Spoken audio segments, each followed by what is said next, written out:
Hey guys, welcome back to the Kampai Sugai podcast. My name is Gavin, and today we have someone very special with us today. Someone who is a multi-award-winning author, someone who has served as the editor for the Hawaiian Airlines inflight magazine, someone who is the founding editor for the Aloha magazine, and author for National Geographic, including 2 books called Hula is Life, the story of Halau, Hula, Maiki, and National Geographic Traveler, Hawaii.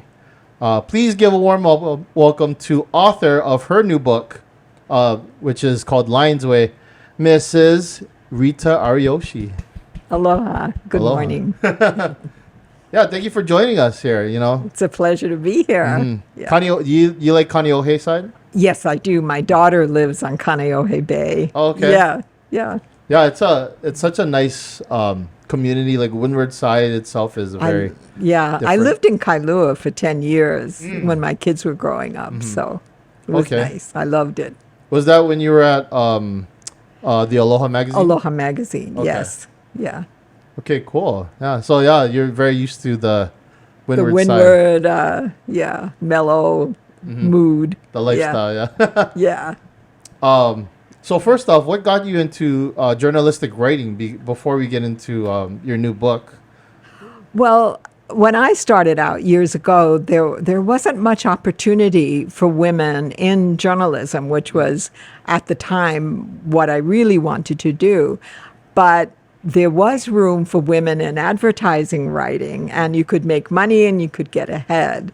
So that's how I started out my writing, was writing ads. And one of my clients was Patterns Pacifica for the ad agency I worked for. And they made sewing patterns for Aloha shirts, mu'us, back when everyone was pretty much sewing their own stuff.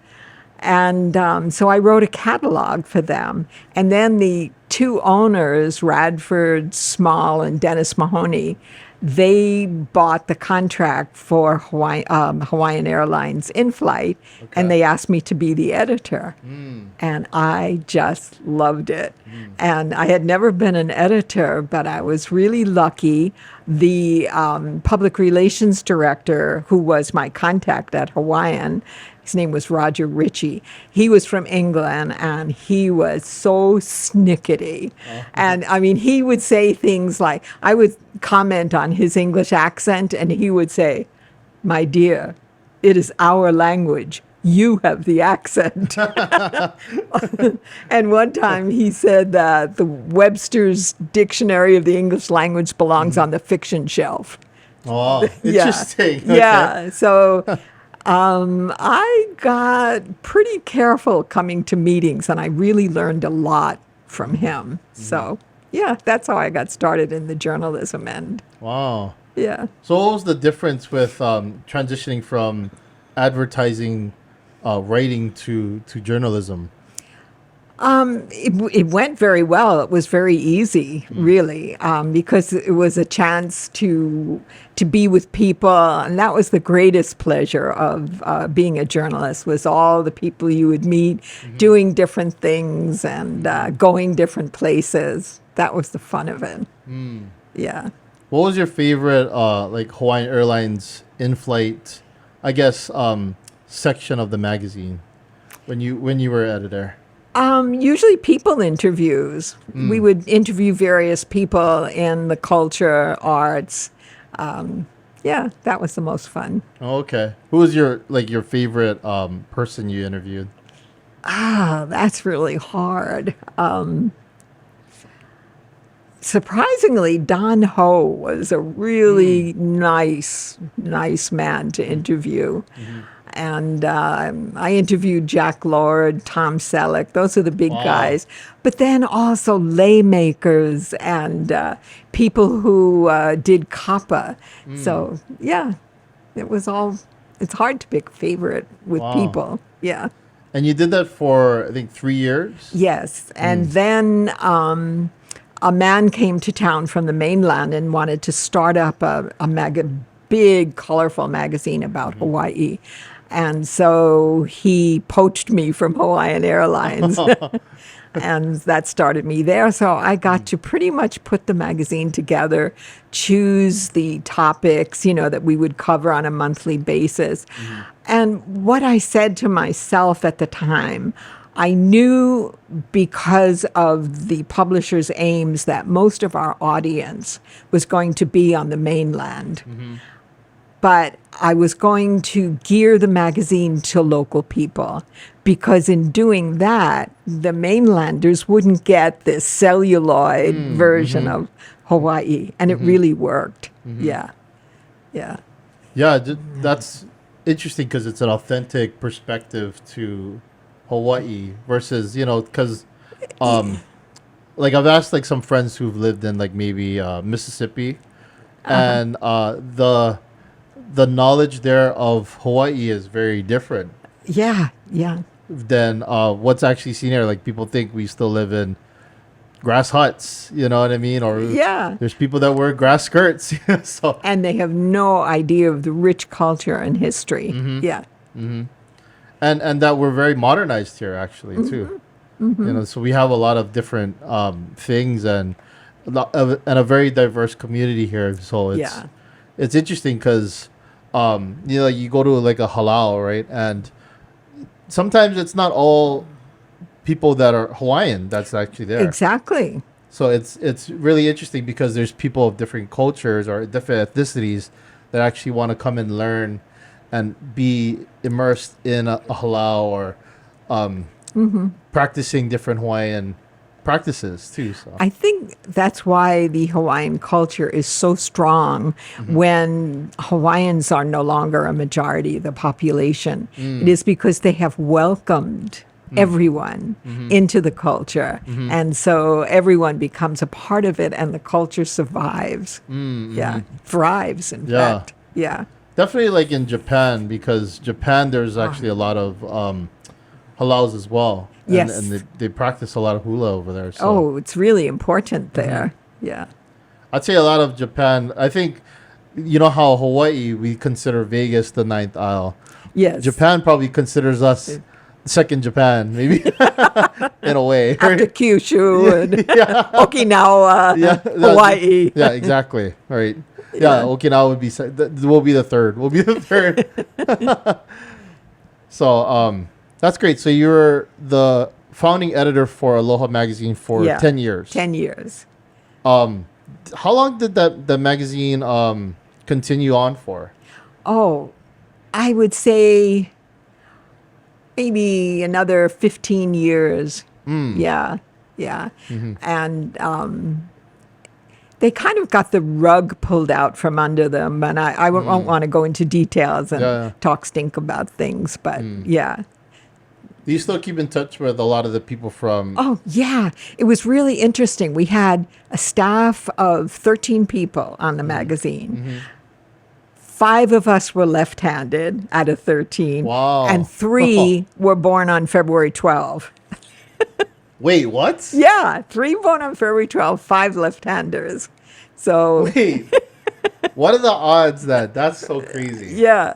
How is that possible? So there was this kind of almost supernatural bond because of these things. Yeah. So the accountant for Aloha magazine is still my wonderful accountant. She cool. loves my checkbook. It's better than Sudoku. I'm guessing she loves... Yeah, you know what's funny? I love Sudoku too, so I play a lot of Sudoku. Yeah. So that's pretty cool that you guys stick together. Yes, we still do. After so many years, because, I mean, you guys worked together for 10 years. Yeah. 10 plus years, because some of them have stayed. Some went on for another 15 after I left. Yeah. That's awesome. Yeah. And then after that stint at Aloha magazine, you went to... I freelanced. Yeah. Right? So what were some of the companies besides maybe National Geographic that you you freelanced for? I would say the time that I was freelancing, a third of my income was from travel and leisure. They were big. And then I wrote for the Los Angeles Times, the Washington Times. Some of my most fun assignments came from the Washington Times, most interesting ones. And AAA's national magazine, they sent me on great assignments too. So, yeah. And what you could do before the internet was I could write a story, for instance, for travel and leisure. And then I could take the same story photo package, because I did my own photography too. Oh, cool. Yeah, doubles your income. I had 3 kids. So anyway, you could take that same story and sell it to a magazine in Australia. I had a regular magazine. The package. Yeah, the whole thing. And then you could sell it to Singapore Airlines. And then I had a magazine in Germany. So you could resell the same package and you really made some good money. Now you sell to one magazine, they put it on the net, and you're finished. That's so true. Yeah. Yeah. The access to information was a lot more difficult. Yes. I'd say even 10 years ago. Right. Right. So yeah, the fact that we have so many avenues to expand with delivering stuff, not just through email, but like social media. There's a lot of different places people could just Google, like my name, for example, and there's a ton of things that will show up. You know, it's that I didn't realize something like that, like creating a package and you having to distribute it, I guess individually to each different countries. Yeah, different countries. Then cool. So how many responses did you get back from that? Like from like different. Oh, I wouldn't send it until they agreed to it. I would send them a query letter. I've got this package on la-di-da, and would you like it? And they knew me, and they would say yes or no. So, okay. Interesting. So how come you decided to be a freelance writer instead of stay with Aloha magazine for the... Well, I loved Aloha magazine, but I needed to make more money. I was a single mother with 3 kids, and the publisher he was really nice, but he could not afford to up my money to where I needed to be. So we decided I would have an extra day a week off. I would have Wednesdays off to freelance. Oh, good. So I was freelancing on Wednesdays and Saturdays. And after a year, my accountant said to me, "Do you know you're making more money on your days off than you are?" And so that decided me. Then it's bye-bye. Oh, okay. Yeah. But like I said, that's still good that you keep in touch with a lot of them, and you guys can talk about different memories about Aloha magazine as well. So during your freelance time, of course, you actually went to National Geographic. So tell us, how'd you get in touch with them? That's a funny story, because when I decided to go freelance, I had 3 goals, 3 magazines I wanted that I set. I want my stories there. One was National Geographic Traveler, the other was Travel and Leisure, and the third was Travel Holiday, which doesn't exist anymore. Travel Holiday hired me right away. Travel and Leisure, I sent them a query, and they said, "Well, we don't know who you are." It was just a cold query. So we'd like to propose that the first story be on spec. Okay. And I said, okay. What does that mean? Speculation. If they like it, they'll pay for it. If they don't, too bad. You wasted your time. Okay. Yeah. And so they gave me an assignment, and from then on, I was working for them. Okay. But National Geographic, I kept sending them story ideas. And I never heard anything back. And 3 years later, I got a letter from the editor saying, "Please don't send me any more ideas. We at National Geographic select our own story material and match it with writers." But then at the end of the letter, he said, "P.S. I'm keeping a file on you." So anytime I had a story published that I really liked, I would send him a copy with say, "For your files." Put this in my folder. 7 years total. I've got my first assignment from them, and then I ended up doing one book and updating it several times and being included for Hawaii segments of other books they were working on. So, yeah, it turned out to be nice. What was your reaction when you actually got your first assignment from National Geographic? Because I mean, that's a long time, 7 years of really sending them material, and then just 3 years in, you actually finally get a response that says no. But we're gonna hold your file anyway. And then what was your reaction to that? I was ecstatic. I thought, great, if persistence pays off. I think it's as important as talent, if not more so. Is persistence, endurance. Would that be like advice to writers if they're trying to get in touch with a certain publisher? Just don't give up. It's a tough game, and I think it's a numbers game. The more you put it out there, the greater your chances. Yeah. And the greater maybe the media package that you really built up, then you can send it to others to see your work, your portfolio. Exactly. Right? I used to make up a little press kit about myself before electronics, and I would send out this whole kit. Oh, that makes sense, because advertising ratings, so you already know how to advertise yourself, promote. At least. Promote yourself. Yeah.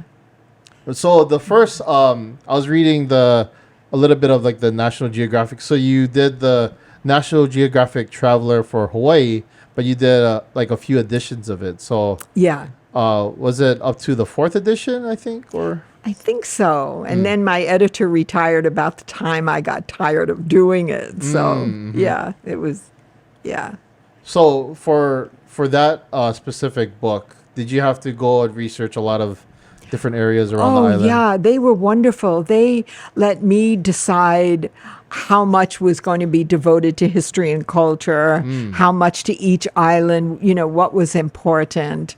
And they pretty much gave me free rein, and they really were good. They wanted good background, good historical background. And like, what would you say is your favorite timepiece that you got to really research and dive into? In the National Geographic? Or I guess in general in Hawaii. I think I thought Washington Place and Iolani Palace were really interesting to research. Yeah. And one time a law firm in town asked me, it was their 100th anniversary, and they asked me to write a story about their firm, and that they would pay me whether or not it was published. Anyway, we negotiated, and the interesting thing was, one of the founders of this law firm was one of the men who took part in the overthrow of the monarchy. Oh, okay. And also, this same man, when Queen Liliuokalani was setting up her trust, she went to this man who had taken part in her overthrow. And I thought, how did that happen? How did they bridge this terrible rift? Yeah. And I've managed to contact a descendant of the missionary man. He was the son of a missionary, the lawyer. And she had letters back and forth. And the only reason this man took part in the overthrow was he honestly felt that somebody at that time was going to grab Hawaii. I mean, we had the Russian fort on Kauai. Somebody was going to take it. And for the sake of Hawaii, he thought America would be the best choice. Yeah, so that was he wasn't a total bad guy. And then when the queen was imprisoned in her palace, he went to visit her. He was the only one that went to visit her. Oh, okay. Yeah. Wow. And so... So that's how they gain Yes, relations right there. and I read Queen Liliuokalani's diary from the time, and at first the name she called him would make you blush, but Oh, really? yeah, Interesting. yeah, What would she she was say? so angry with him, Oh. and rightfully so. But then they bridged that. Yeah, Wow. yeah. So it turned into a really interesting story. So that's incredible because this man who basically, I mean, like you think about that time period, and he was Yeah. part of something so negative Yes. towards her and the Hawaiian monarch, that they ended up finding some kind of relation and being able to, I guess, develop some kind of friendship. Yes, they You know? did. They developed a friendship. She trusted him as an honest man. Yeah. So that's an interesting part of, I guess, like perspective, because you hear about the overthrow, and of course it's terrible Terrible. Yeah. thing, but I guess in some ways, like, you don't hear the individuals during that overthrow and maybe their Yeah. perspectives. When I was reading the Queen's diary, there was one quote I will never forget. I mean, I'm going to paraphrase it because I don't remember her exact words, but the Queen was going across the United States by train in those days to plead before Congress for her country. And she wrote in her diary that, here I am, I'm going across this vast and beautiful country. Why do they want my little garden? Oh, And it was like, oh, stab you right in the yeah, heart. yeah. Yeah. Oh, oh gosh. Yeah. Very emotional. That actually sums up a lot too, because there's so much land mass, in terms Yes. Yeah. of you think about the whole world, right? And Hawaii And we're is, so tiny. we're so tiny, but Hawaii in itself, we in the past they developed treaties with a lot of different nations, and I guess in terms of like geographical sense, it's kind of a central part in the Pacific Ocean, so it's Yeah. a good midway point between Exactly. the Yeah. United States and And like Asia. and Asia. So people could think of it that way, but we're so small that it's kind of like, before Hawaii was discovered, it's like, oh, where was Hawaii? You know what I mean? It didn't exist. It didn't exist on Yeah. their maps. Right. They just thought there was this big ocean of nothing. Yeah. So that's incredible in itself, because the fact that Hawaii is so small. You think about the landmass of the Pacific Ocean. What are the odds of someone being able to actually land in Hawaii? Yeah. When you think of the first Polynesian explorers, what it took. Yeah, what it took Yes. to get here. Yeah. And to find their way back to Tahiti and then come again. back, yeah. Yeah. I mean, it just amazing story. Because I think about it. I think about it now, and you go to the mainland and everything, and it's so vast. Yeah. I remember going to Florida and just driving in Florida, and people think about, like, when they go to Hawaii, they drive for like an hour, and It's like, okay, we have to bring the cooler, zabuton for sleep. yeah. and sometimes it feels like a long way. Yeah. But you go in Florida and you drive for an hour, it's like, that really isn't like anything. I mean, like, you're getting somewhere, Right. but it's a different mentality. Yeah. So, you think, like, we're so small, and then being able to sail that Yes. distance, Accurately. Yeah. accurately, is amazing, I Yeah. think. So I give it to those navigators that actually could navigate the Pacific Ocean, to be Yeah. able to actually land here is incredible, I think. Yes. Yeah. Yeah. So, that's so. How long did you do the National Geographic, the Traveler for Hawaii? Like, how many years did you do? Ooh. Gosh. Maybe at least 10, maybe close to 20 Wow. years. Yeah. It was a long time. Oh, that's amazing. Long, happy time. Yeah. Yeah, I mean, tons of, like, I guess, learning experience from the culture here, and so many so many things you could learn for 20 years. Yeah. just learning Hawaiian culture in general and history. So, And my book, Hula is Life, I was asked to write that book by Maiki Ayu's daughter, Colleen Oh. Ayu. okay.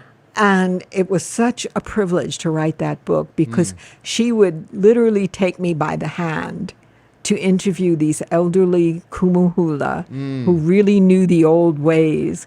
And so many of them died before publication. So it was like almost their last testimony. Yeah.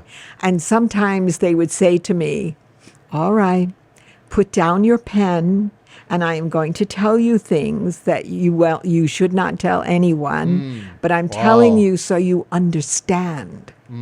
And I have never violated that trust, although as a journalist, Wow.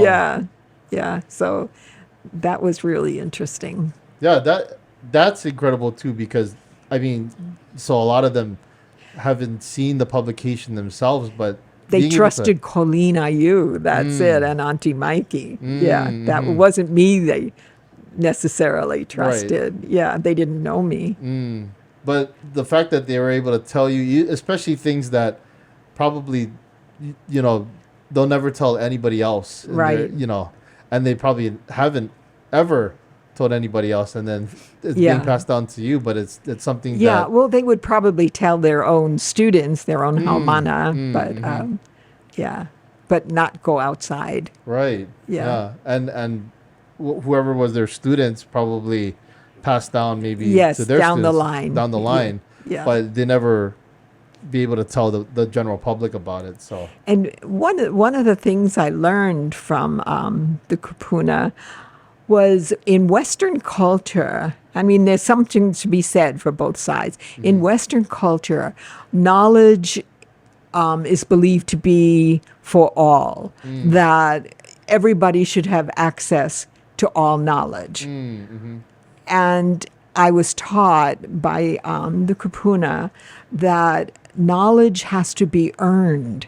That as you grow in responsibility and trustworthiness, you will be given more and more knowledge as you are ready to receive it properly. So it's a totally different concept. yeah, that's an interesting concept, because then when they tell knowledge, that means it's that the maturity level of a person. Yeah. They believe, now you're ready for now this. you're ready for it. Yeah. Whereas we can go out and go online and build a bomb. Yeah. No, I mean that's so true. Yeah. Like I guess you think about like YouTube, right? For instance. Yeah. Yeah. How to fix a car. You know what I mean? Like someone could just look up that. But then someone who maybe is like doesn't know anything about cars, they'll just like, oh, I just looked that up and here I go. Now I know how to fix a car, versus some mechanics who maybe passed down that knowledge to other mechanics, right? Because they were kind of trained in a way or groomed in a way to understand certain things about a car. Yeah. And that's the same thing with hula, as well as different or even other cultures as well. Yes. Yeah. So On the subject of cars, one time I was actually, I forget why, but interviewing a mechanic, an auto mechanic. Okay. And then somebody said something about going to the doctor, and he said, doctors have it easy. The model never changes. He said, I have to learn a new model every year. that's a good joke, actually. Yeah. He was serious. Yeah, that's true. That's the same thing with like accountants too, because laws change every single year. Yes. So for taxes, Yeah, specifically, you've got to be up on that. got to be up on that, and it's it depends on who's in office too. Things can change every 2 years, or even every year, or even every quarter. Actually, from my experience, but Wow. it's an interesting perspective that knowledge is learned or is earned in order to be learned. You know what I mean? So I like that mentality. It's a good I do mentality too. to have. Mhm. Yeah, maybe it keeps a madman out of the atom bomb industry. Or it also you think about school in general. You know what I mean? In terms of how people grow up, right? You don't just tell someone how to multiply and divide without adding and subtracting. Or Yes. you don't even show them adding and subtracting until they understand what numbers Yeah. are. And they don't get calculus until, yeah. Yep, you don't get calculus until you learn certain trigonometry or Right. algebra 2, or pre-calc. I skipped pre-calc, so I can't say that. I went from trig to calculus, so that was my that was my pathway to calculus. But that the learning and understanding the basics and then earning your right to learn something To learn more. Yeah. Yeah. Yeah. I think that's a mentality that should be passed down, especially today as well. Because then people, I think, develop opinions, but it's not earned because they don't understand the history What they're of it. talking about very often. Yeah. Yeah. Interesting. So, yeah. Yeah.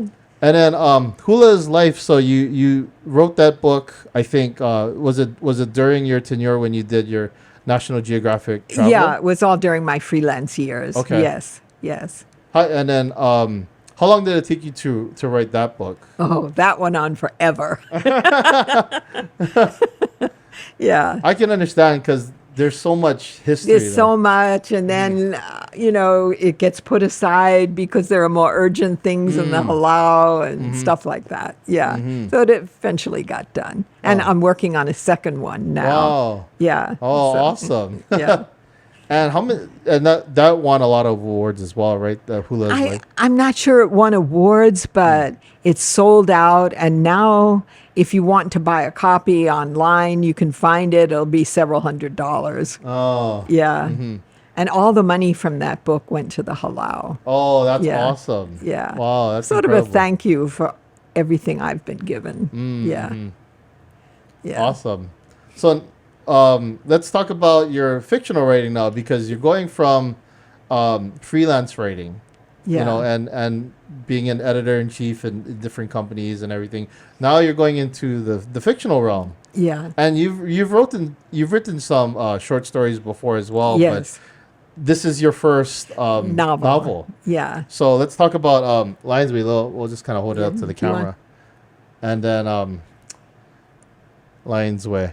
So talk to us like the inspiration behind Lions Way.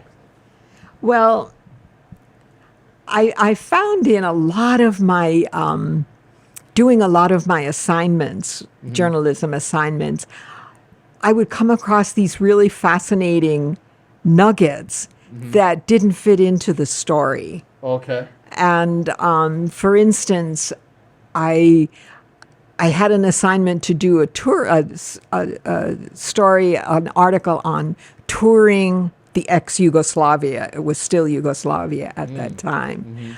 And there was just so much that came to me. And one of the places I went was Medjugorje, which is in what's now Bosnia-Herzegovina. And Medjugorje is a Marian pilgrim site, where Catholics go Okay. and they believe, and Yeah. we believe that the Virgin Mary actually appeared there. But it didn't go into the tourism aspect of the story, what I really wanted to say. So I wrote a short story about it. And it was called The Woman Who Shot the Mother of God. Oh, and okay. shot it with her camera. Of course, she Interesting title. yeah, yes.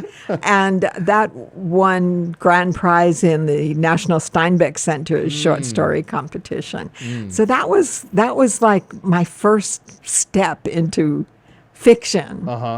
And Lion's Way, in the same way, grew out of an assignment. I was assigned to do a story on chocolate, local chocolate. And in my research, I found that most of the world's cacao is grown in Africa, and it is harvested by children who are kidnapped and sold into slavery. And when I did more research into contemporary slavery, I was absolutely horrified at what I found. You can buy a child in the city of Obiad for about $40. Oh. I mean, and these children are sold into unspeakable conditions, and not some of them agricultural slaves, some of course sexual slaves, domestic workers. And that, of course, could not go into my magazine assignment on chocolate. Yeah. And I just kept thinking about it. And gradually, this little boy, imaginary little boy, of course, began to speak to me. And I just knew that I had to write this story, this boy's story, this slave boy's story. And so I started doing more research, as I always do. And St. Patrick was a slave. He was born in Britain. He was born in Britain of Roman parents. Rome occupied Britain at that time. And he was kidnapped and sold into slavery in Ireland. Oh, okay. And then he was there for years as a young slave, but he had a dream. And this is what he wrote. I read his autobiography. And he had a dream that in which he was told to go to the coast, that his boat awaited him. Oh. And he did. And there was a boat leaving for Rome. So he was reunited with his parents, continued his education, but always thought of Ireland and wanted to go back. He had fallen in love with the people and the place. And we all know the rest is history. He did go back. So, and also St. John Vianney, the French priest, he was known all over Europe. People would come to him to confess their sins. And he had this gift for sending them away healed, consoled, renewed. And so I kind of combined both those saints into my father lion. Yeah. So he escapes from slavery having a dream, that he's going to go home and he's going to find his boat, and then he goes back down the White Nile to his home. Yeah. And then he comes to Hawaii because of a deal with the Bishop of Sudan and the Bishop of Honolulu, because in my book, Hawaii needs more priests, and they arrange for him to be educated in Hawaii, and they find a Hanai family for him. So, so that's how that got started. Interesting. Yeah. That's incredible that you could create that story, Yeah, it just kind of, once you get started on it, just kind of mushrooms. Yeah. Yeah. So a lot of the fictional stories you've had I guess they're inspired by different experiences that you've had in your research, I think. Yeah? Yes. Yeah. I just had a short story shortlisted for a major international award. I didn't win, but at least I was shortlisted. Yeah, you shortlisted. And it came out of, I read the most amazing book. I think it was called Kindred, and it was about Neanderthals. Oh. And I was interested because two of my grandchildren had their, 23andMe or, Ancestry.com, whatever. They did that. And they found they had a higher percentage than normal of Neanderthal DNA. Oh, wow. So, of course, they were horrified. But they just came out with this book a couple of years ago. And in the last 20 years, the whole body of work on Neanderthals is upended. That they were not these hairy knuckle draggers. That they were, this perspective of them, Yes, and that they roamed the Eurasian continent for about 400,000 years. And we, Homo sapiens, came out of Africa only 40,000 years ago. And then for about 10,000 years, we coexisted and obviously had children together. And then why they disappeared, nobody knows. Was it a virus that they had no immunity to? Did we kill them? Did they just be overwhelmed by our numbers and, fade out that way? Nobody knows. Interesting. But I wrote a short story Anyway, my short story is called Borrowed Bones. Oh. And it's all fiction, of course. It's about the first human clone. And she's a clone of a Neanderthal. Oh, wow. And then, and what they said, the research was that the Neanderthal children looked just like our children until puberty, when they began to develop more Neanderthal-looking physical characteristics. So anyway, this child doesn't know she's a clone until she's a teenager, and then everything she goes through with that, and she makes her big decision in Antarctica. I get her to Antarctica, and that's when she's almost reliving her original death, which was in cold and snow, and Oh, so it's always fun to see where it takes you. That'd be an interesting movie idea, actually. Wouldn't it? Yeah. Yeah. Because then she'd be able to trace back her, I guess, a part of her back to. Yeah, it's like, but wherever. it asks some questions like, if she's a clone, how much does she actually remember? I mean, we have animal clones, but we can't ask them. Right. Do you remember your other mother, or you know? Memories, right. And so we don't know what that is, and then if you look on it as a spiritual thing, does she get her old soul back, or does she get a brand new soul called out of retirement, or how does it go? Like literally, how do they feel in that sense? Is it the same feeling as the original? As the original. Am I a new person, or am I just this other person again? That's interesting, because it speaks on characteristics and memories, different things, likes and dislikes, because it kind of speaks on DNA itself, right? Like if they're a clone, maybe like something someone would like, the originator likes, and like say chicken katsu or something, right? Yeah. Does the clone like chicken katsu as well? Yeah, exactly. And do they understand why they like chicken katsu? Yeah. They've done some research on people who have heart transplants. And I read one, I mean, I've read many, but the one that I remember was this elderly man had a heart transplant, and he had received the heart of a policeman who had been killed in the line of duty. So this elderly man living in Florida at a retirement home, he's in some community room and somebody breaks in and they're going to kill everybody. He, as an old man, instinctively went to subdue the assailant. Yeah. Wow. Yeah. So, what triggered him to do this old man to do this? Yeah. Yeah, it had to be something that's ingrained in him. In the heart. That he received. Yeah. Oh, that's a really, because, people, I think they have like conspiracy theories about like 23andMe and Ancestral.com, how maybe those DNA places are extracting our DNA and maybe cloning.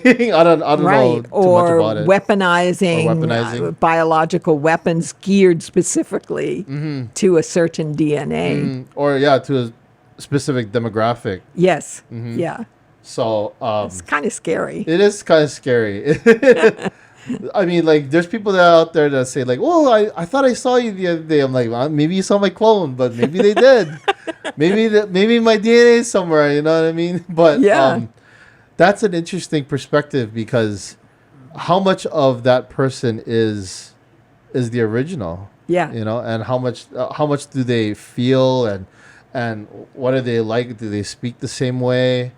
Are there differences? Yeah. We have no idea. And I think differences could happen too, especially through like there's a thing about nature versus nurture, right? So I think in the perspective, or like the perspective of the clone, they might feel differences through the years because because of the way they were raised, or And then I guess that comes to question, like, let's say I had a clone, maybe I was a baby or something like that, and they had like a identical clone, another baby, right? But we grew up in different families, and then kind of it's an interesting question that, oh wow, if I grew up with this family, would I end up the same way as this clone? Yeah, You yeah, know? it is. Oh, Well, that- it's interesting. The book, I've spoken at several book clubs, and I mean, I would say sort of the ecclesiastical specifics in the book are Catholic because he's a Catholic priest. But no matter where I go, the discussion ends up being spiritual. Oh. And, you know, I've spoken to places where people are no religion and almost come at me with a little belligerence. Okay. But it ends up being a really interesting talk about the nature of faith, religion. Is religion the same as spirituality? No, it's not. All the so very interesting when I give talks. Yeah, that it gets back to that central spirituality. Uh-huh. Does that tie into the title of the book, Lion's Way? Yeah, I was thinking of like you know, Confucius and the Tao and stuff like the Way. The Way. Yeah, yeah. Why is it lion specifically? I wanted a powerful name. I hesitated a little bit because there's that famous movie about a child named Lion, you know. Yeah. And that came out after I was still working on the book, but I had already decided on Lion. And I wanted a name that could I guess you could say, leap from culture to culture, from the African culture, because his name is actually Kur, which in the Dinka language is lion. Oh, okay. Yeah. Okay. Yeah. Interesting. So when he comes to Hawaii, he's no longer Kur, he's lion. Yeah. Interesting. Yeah. So, in terms of like fictional writing, what other stories do you maybe like just ideas? You could do general, like in case you don't want to share too much, but like general ideas. Maybe you have like future stories. Oh yeah, I've got two finished novels that. Wow. Yeah, because the whole time that I was working as a journalist, fiction was always something I wanted to do. It was always, but unless you hit it big like John Grisham, you don't make money in fiction. And I had a family to support. So I would get up early in the morning and write these novels and put them in a drawer. Shelf And that it, was the end of that. And I was happy because I was doing what I wanted. I was doing that for myself. So I have 2 more books I've got to Oh, awesome. get out there and see if anybody wants. Oh, that's incredible. Yeah. So in terms of like researching about like I guess different countries and understanding different cultures, what have you learned for yourself that is kind of universal between cultures? I think what's universal is the goodness of people, the innate goodness of most people. You always have stinkers, of course, but, and that's true in every culture. But yeah, just people wanting to live their simple lives, work on their farm, work at their desk, and just have a family and be loved and be safe and be healthy. That's all universal. Yeah. I read when I went to India, and that was about 50 years ago, I spent a month in India, and a friend gave me 2 novels to read about India. And I had done my research on, what to expect and all this stuff. But these 2 novels really brought home the sanctity of the average person, that we are holy beings, and we need to look at each other that way, with that kind of respect, is that we are each holy. And that's what those 2 novels really prepared me for when I went to India and saw the horrible living conditions that people were enduring. Yeah. And like for Hawaii specifically, right? Does the Aloha spirit kind of sum up the goodness Yeah, of people, I you would think? say so. Yes. Yeah. Yeah. Yeah. People, on the whole, are very welcoming. I mean, if you smile, you usually get a smile back. Usually. Usually. Yeah, Yeah. my father was big on the Aloha spirit. He actually made a book called the Aloha book years ago, and he would share it to different churches.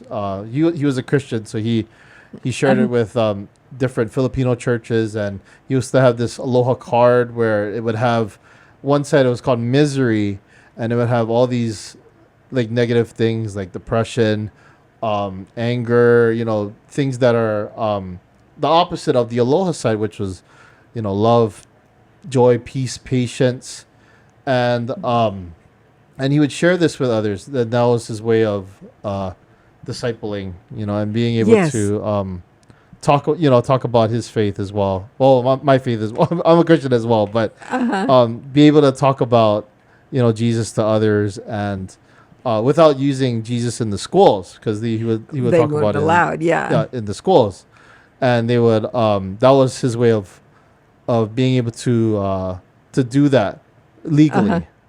So but I remember his excerpt in the book was specifically on the Aloha spirit, which is a law here in Hawaii, but it's he would push on it like it's a law here, but it's kind of like Southern hospitality. It's the same thing. Yes. It's a specific law there about. It's not like everybody has to do it, but it's something that's ingrained in people in that society. You're raised that You're way. raised that way. Yeah. Right. So Southern hospitality, Aloha spirit, it's something that's ingrained in people, that they understand it because that's the culture of the area that they live in, Yeah. their society and their community. So I remember he pushed on that, and he always conveyed that Aloha spirit, and tried to not convey it through just speaking, but through his actions, and the goodness of people, like you were saying. So Yeah. that's why I really honor my father a lot. That's beautiful. That's really beautiful. Years ago, I was hired to write a book for the Judiciary Department here.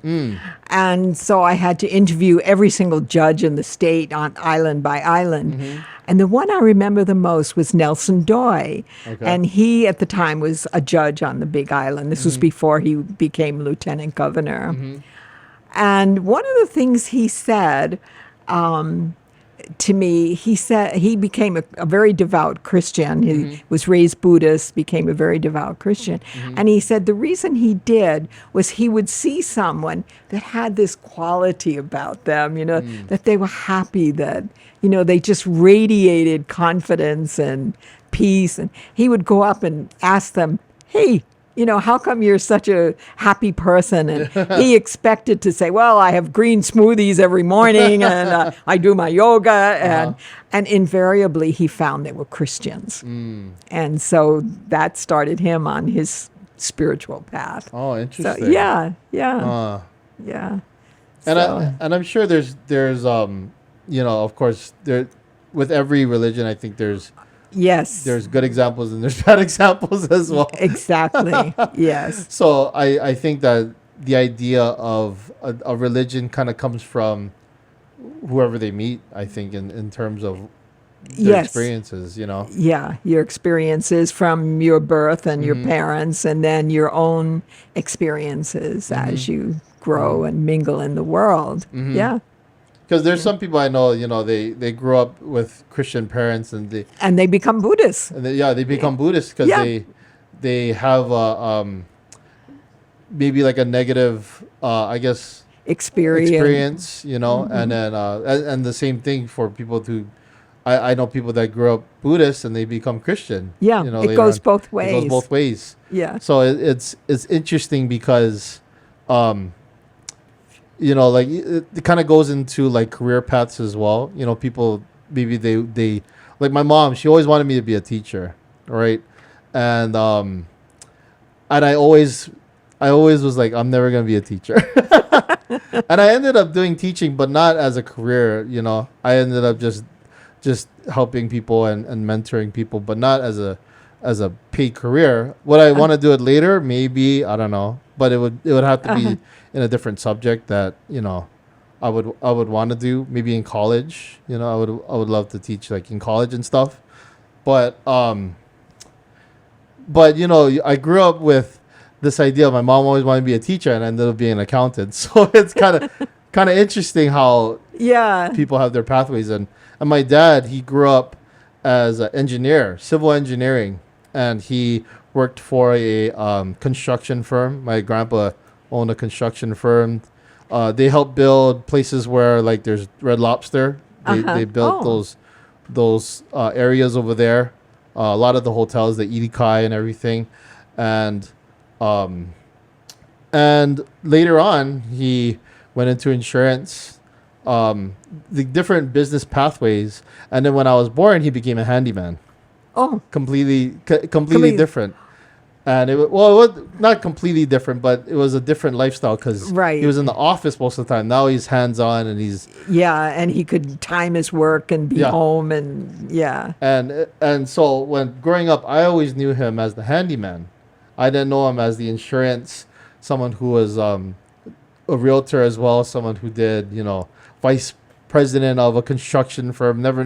Never learned that side of him. And even learning that my brothers and sisters would talk about him like cooking. He would cook, but when I was growing up, he never cooked for us.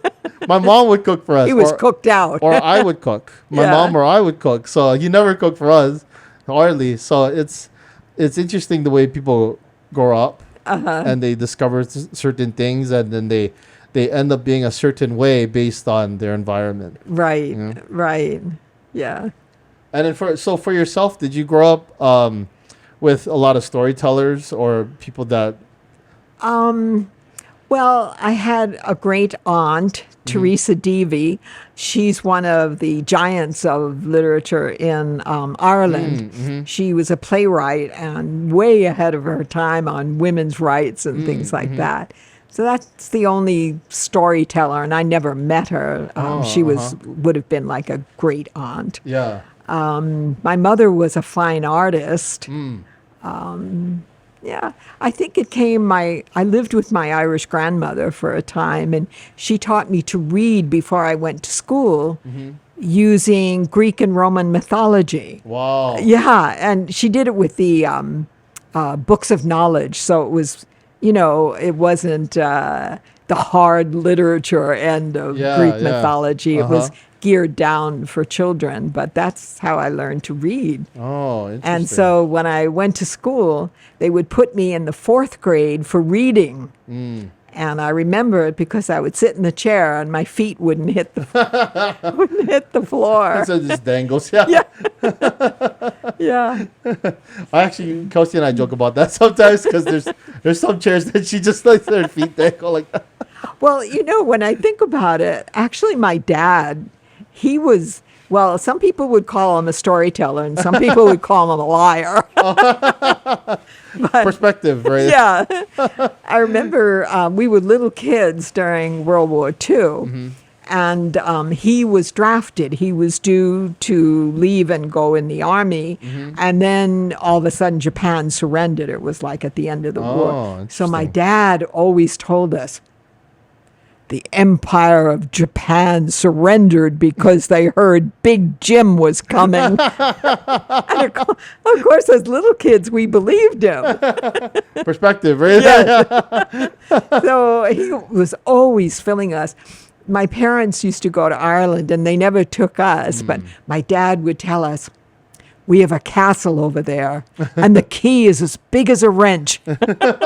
So we would be fascinated. I'm picturing duck ponds and ponies and things like that. Well, the very first time I went, they took me around to the relatives, and they had very nice houses, but nothing approaching a castle. So I asked the cousin I'm closest to, Peter, I said, my dad tells me we have a castle. And he said, well, we do. I'll take you there in the morning. So he takes me to this hill outside of Dublin. There's a pile of rocks there. And he said, here it is. The Vikings burned it. Here's the wrench key right Yeah, there. no key, no door, no building. That's But funny. see, he would take this little nugget and Expand embroider it. it. Yeah. Yeah. Well, that's interesting because that's the same thing with like story writing, with especially like Yeah, different taking nuggets these of- little nuggets of truth, and really expanding on it, making a fictional story. making out a of it. story. Wow. Yeah. So, yeah, thanks for making me think of that. It's interesting how our parents, they influence Oh, us yes. today. Because like Yeah. for my dad, he loved just talking to people. I'm more of an introvert, but he was the extrovert, and I got a lot of influence from him in terms of like doing podcasting or whatever I'm doing now. So yeah, Yeah. it's interesting, you know. It is. And then from you, yeah, you got kind of the storytelling part from From my dad. From your dad. My mother, as I said, she was an artist, and I can paint, I was art editor of the school yearbook, that kind of thing. But I was always terrified to go into art because I was afraid I wouldn't be as good as my mother, and equally afraid I might be better. Oh, And I interesting. didn't want either one. Yeah. And so You just I went into writing, and photography satisfied that visual side. Yeah. I mean, that's an art as well. You know Yeah. what I mean? But it was no competition with my mother. Right. It's a different type of art medium. Yeah. Yeah. So, Awesome. yeah. So just maybe a couple more questions. So Sure. for yourself, what have you learned in your years of writing that you could tell like an up and coming writer or an editor? I would say for a writer is you're going to be so discouraged. I mean, F. Scott Fitzgerald, he said he papered his den with his reject slips. Oh, Really, before he... And Margaret Mary Mitchell, who wrote Gone with the Wind, it sold on her 42nd time out to a publisher. And so you just have to keep going. And in spite of it all, it's an endurance game and a numbers game. The more things you put out there, the better your chances of something being discovered. Yeah. And just stick with it. Yeah. and what would you say for someone who maybe has a story idea, but they're having a hard time, like just kind of putting it out there or even starting to write it? What kind of advice would you give them? Well, if you're having trouble writing it, then I think you need some guidance. You can call the local university, community college or whatever, see if they have any writing groups, any courses open if you're not already in school. Take those courses, learn from experts. And if there's no writing group available, and usually there are, start one. Find some friends who like to write, and then share your work with each other. But it really helps if you have, especially if you're starting out, if you have that guidance. Windward Community College, I'm not sure if they still have the program. It was run by Lillian Cunningham. Yep. Yeah. Do they I- still have that? I don't know. Might have went to Robert Barclay, I think. I'm not sure. I'm not too sure. Yeah. I haven't been there in a But while, it so- was wonderful. It was really, I went to that. In fact, I sold a short story that I wrote at one of those sessions. Oh, Yeah. wow. So get the guidance you need when you're starting out. Yeah. Awesome. Well, Rita, I just want to thank you for coming on our show and talking story with all of us. And such a huge blessing to have you come over and, be able to see what we do here and be able to talk about what you do, because it's amazing what you do, and that you're still pushing even more books. I mean, that's incredible as well. Like after such a tenured career, I mean, you're still developing more things, which is amazing, I think. So And it's been an absolute pleasure speaking with you. And I'm very grateful to Savant, a local publisher, for picking up my book. Yeah. Was there anybody else did you want to give a shout out to, or how can people find you? Maybe your website as well. I always forget the name of my website. It's on Weebly because, I've got to find a good web designer to do a website. I need to do that. I've been behind on that. Oh. But if you want to find out about Lion's Way, it's on Amazon. They've got a write up there. And so even if you don't buy the book, you can read a little bit about it there. So is that at Barnes and Nobles as well? I don't think so. I'm not sure. And I want to thank Kenny Simons, who bought Savant in the midst of the editorial process of this book. And he really endorsed it when he came on board. So I appreciate that. And I appreciate Dan Janik, who was the original person who purchased the book. And that came about from being in the dog park. Oh, really? Yeah, I was walking my dog in the dog park, and this other woman, she was so excited. She had a book coming out. Anyway, then she told me about Savant. It was through Savant. So, wow, interesting. Yeah. At a dog park. Yeah. So if somebody asks me, how did you get your book published? I say, go get a dog. Go to the specific park. Yeah. Well, Rita, thank you for everything. Well, of course, we'll put, the links to Amazon, for Lion's Way and from Amazon and the captions, and we'll definitely put some more information, especially in the videos. So, but I just want to say thank you again. And at the end of every podcast, we always do a Kampai, because I can't be Kampai Sugai without Kampaiing. So, okay. Rita, this is to you. This is to your future books. This is to Lion's Way. You're doing a great job, and this is good luck to you in the future. And Kampai. Kampai to you too. Thank you so much. I really appreciate the time. Thank you.